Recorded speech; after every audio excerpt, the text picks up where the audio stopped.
आज हमारे दूसरे लेक्चर में हम लोग पढ़ेंगे sexual harassment at work place का पार्ट 2।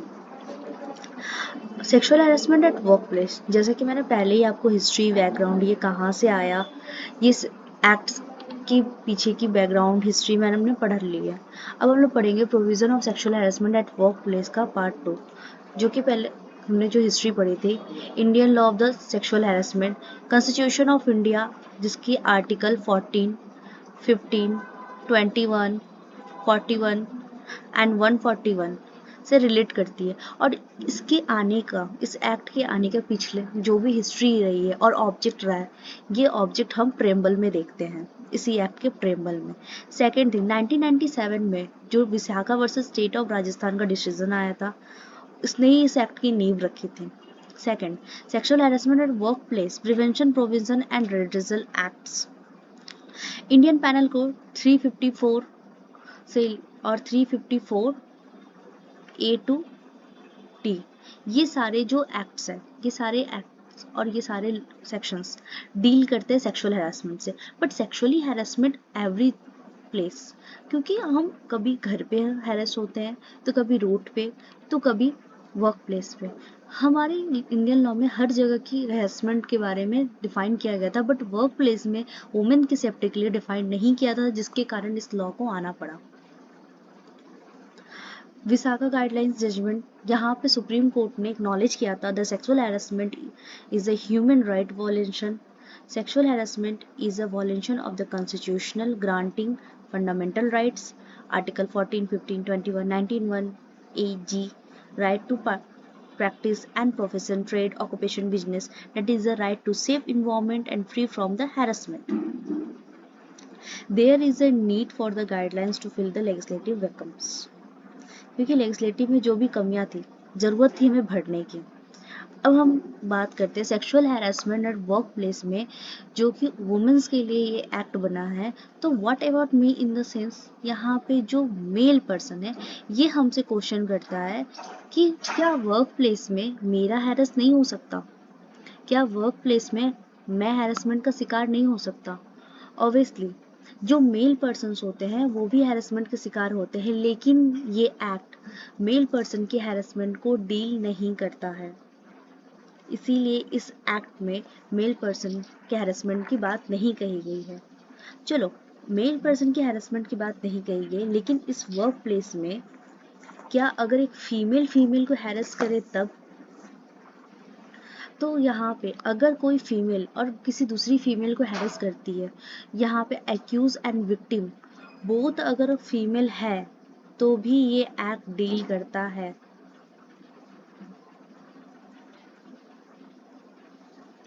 अब यहाँ पे एक क्वेश्चन आप फिर से कराइज होता है कि अगर हैरेसमेंट के लिए किसी वुमन ने केस किया किसी मेल पर्सन पे, लेकिन अगर मेल पर्सन निर्दोष हुआ, तो हमें यहाँ पे एक्ट में इंक्वायरी की बात कही गई है।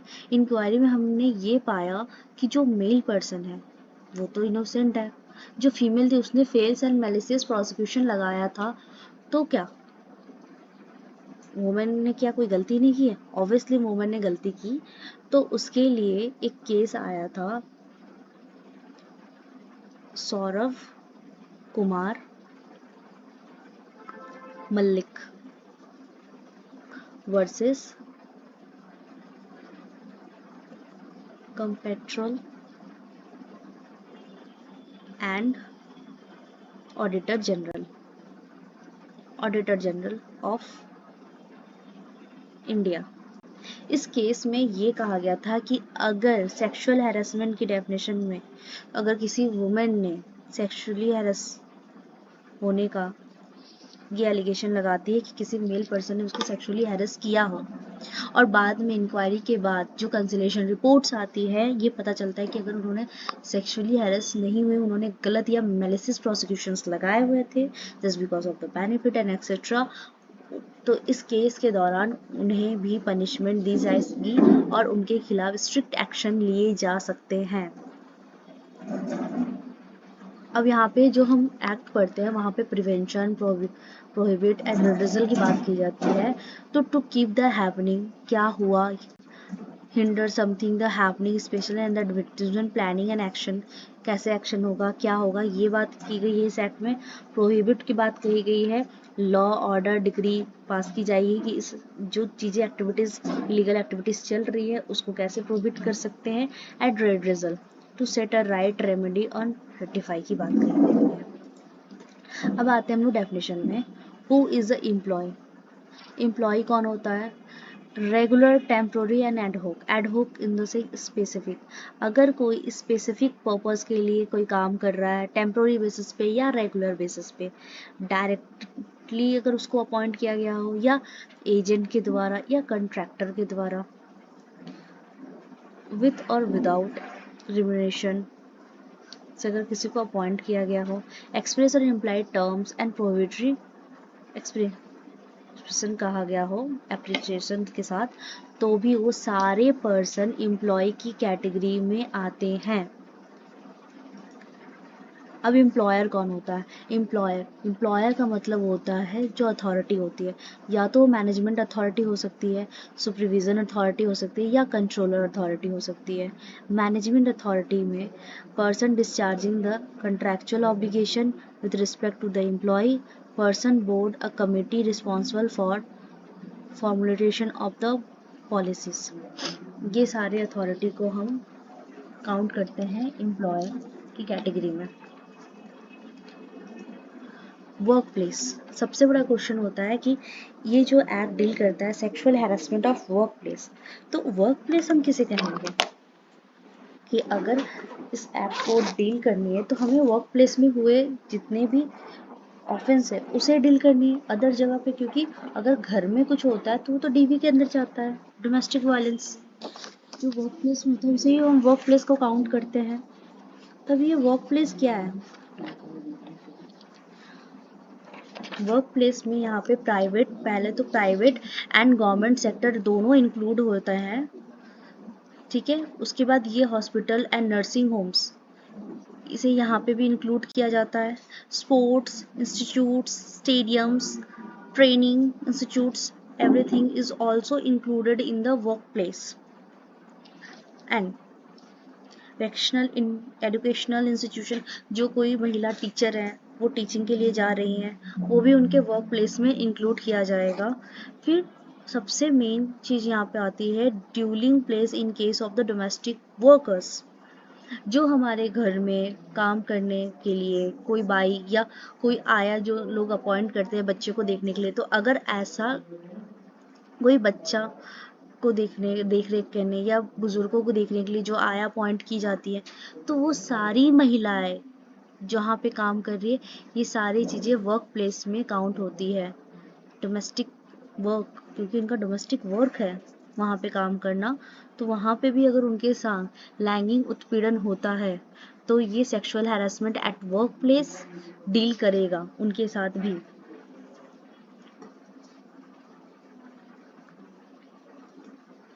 अब आते हैं the extend the work place. Work place की कैटेगरी में एक्सटेंशन भी दिए गए हैं, क्योंकि वर्क प्लेस सिर्फ काम करने की जगह तक ही सीमित नहीं रहा है, उसको हम लोगों ने थोड़ा और एक्सटेंड कर दिया गया है। सेक्शन 2(o) का सब क्लॉज 5 में ये बताया गया है कि अगर आप किसी कंपनी, प्राइवेट या गवर्नमेंट सेक्टर या किसी घर या किसी भी डोमेस्टिक वर्क में अगर आप काम करते हैं और उस काम करने के चक्कर में और जो भी प्लेस विजिट कर रहे हैं और वहाँ पे आपको ट्रांसपोर्ट प्रोवाइड की जा रही है, या आपको कोई बिल्डिंग या कोई मेस प्रोवाइड किए जा रहे हैं, ट्रांसपोर्ट बाय लैंड या एयर, या उस work place during the work कोई पार्टी, सेमिनार, इवेंट्स ऑर्गेनाइज किए जा रहे हैं, ड्यूरिंग दैट टाइम अगर आपके साथ कुछ भी होता है तो ये सेक्सुअल हैरेसमेंट का एक्ट डील करेगा। अब आता है sexual harassment under the new law. Sexual harassment new law के अंडर उसकी कैटेगरीज क्या क्या है, क्योंकि मेन हमें ये पढ़ना है कि सेक्सुअल हैरेसमेंट क्या है। कि जब तक हम लैंगिक उत्पीड़न क्या है ये नहीं जानेंगे, हम कैसे डिफाइन करेंगे कि सेक्सुअल हैरेसमेंट हुआ है या नहीं। तो ये सेक्शन 2(n) की कैटेगरी में आता है इस एक्ट का। अब हम देखते हैं a demand result for a sexual favour, अगर कोई डिमांड करता है जो जिसका रिजल्ट होता है सेक्सुअल फेवर, वो सेक्सुअल हैरेसमेंट की कैटेगरी में आएगी। Making a sexually coloured remand, कोई सेक्सुअली कलर्ड डिमांड कर रहा है आपसे, इनडायरेक्टली सेक्सुअल डिमांड करता है या आपसे कोई सेक्सुअल नीड रखता है। शोइंग प्रोनोग्राफी, अगर आपको प्रोनोग्राफी बिना कोई डिमांड किए आपको प्रोनोग्राफी विदाउट योर कंसेंट अगर किसी महिला को दिखाता है तो। Physical contact and advance, physical contact करने की कोशिश करता है तब। या unwelcome physical verbal and non verbal conduct of the sexual nature, unwelcome physical conduct करने की कोशिश करता है जो वर्बल और नॉन वर्बल भी हो सकता है। तो ये सारे कैटेगरी सेक्सुअल हैरेसमेंट के अंदर में आते हैं।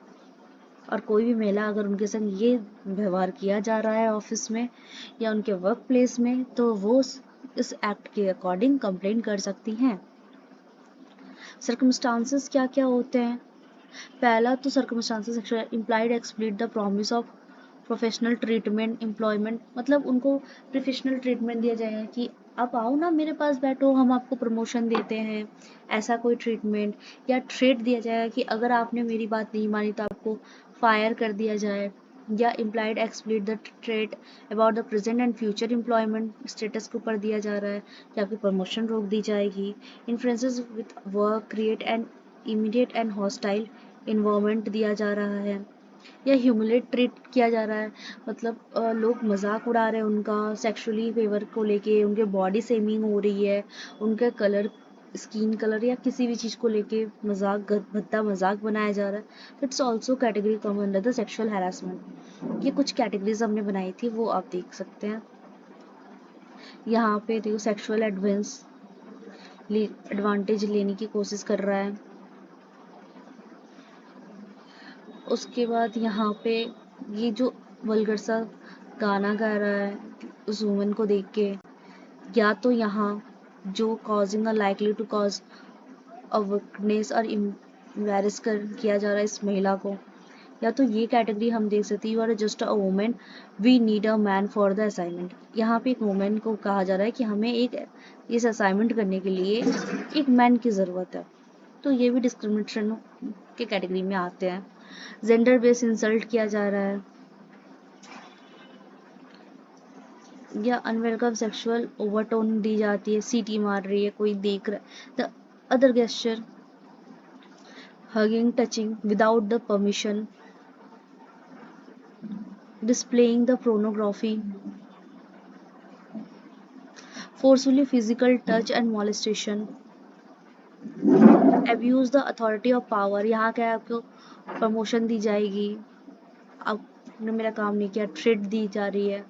ये सारी कैटेगरी सेक्सुअल हैरेसमेंट के अंदर आती है। अब हम देखते हैं इंटरनल कमेटी।